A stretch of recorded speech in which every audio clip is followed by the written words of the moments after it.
We're chatting with Joel Poyer from the Forestry Department. Joel, you have a serious story to tell. You say that this is just the tip of the iceberg and it can get worse. Tell us the history of this. Well, the history of what we are seeing here is remnant from Hurricane Thomas. When Thomas came, it's damaged a lot of the natural forests and other areas along water courses. Now those materials are there lying, waiting to be washed down when the hurricane season start or the rainy season start on us again.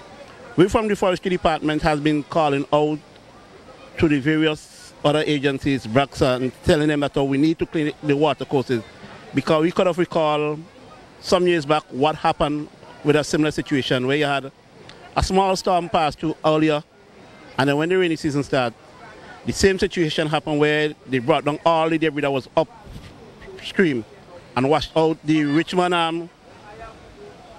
Richmond Bridge, also Spring Village in the leeward side.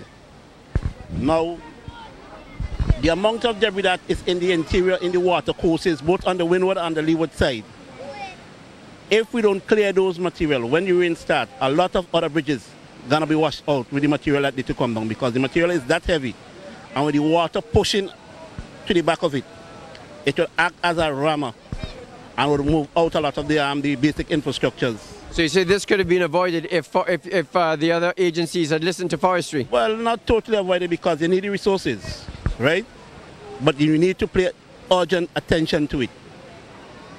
Otherwise, it's going to be more costly in the long run. And we need to clear these water courses.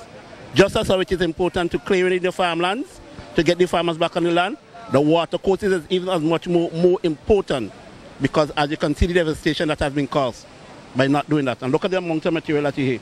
You have similar amount of material right now that you're seeing here at Georgetown along the Richmond Beach that was washed out from the Richmond River. You can look for a mile up on the Richmond River right now, and all you're seeing on the floor is logs strewn across it, like little matchsticks snap and just there. And the whole Richmond Beach, from one end right up to the over on the Larry side, is strewn with log right across. And so you said this can get worse? It can get worse, because there is very much more material waiting in the water courses. If you don't cut them up into small manageable pieces, so that when they come down, they won't have the effect, and they could pass through it. And then they also, with the size that they have, once they get to the sea, they're going to be problem also for fishing and for boating. All right, thank you very much. So we have to pay serious attention to that and try to get help from the outside or wheresoever. You say you just had a meeting with the FAO? Well, FAO was here on a project that we have going on, and that was mentioned to them that we need assistance to clear the water courses. This is where we wrap up our broadcast for this portion of the coverage of this event. A weather system which passed through St. Vincent from about midnight, we understand. So for the past 12 hours or so, I'm here at the moment on a bridge which has partly collapsed. This part of the bridge that I'm standing on at the moment was intact a few hours ago. We're not sure exactly when it came down, but as I said, sometime within the past 12 hours, it was part of the bridge and of the road. We're hearing reports that this bridge may collapse before the day is out. We're not sure. But it's been quite an event. We were made aware of this at IKTV in the early hours of this morning. We got our crew together and we headed up to the north windward side of the island, the northeastern side of the island. If you look at St. Vincent, it's shaped pretty much like the palm of your hand, and this is where most of the damage is, on St. Vincent, on the northeastern. So we're right on the coast now, just about halfway up at Byra. Georgetown and Mount Young is where we witnessed the biggest collapse of all the deluge and the flood that came down from the mountains.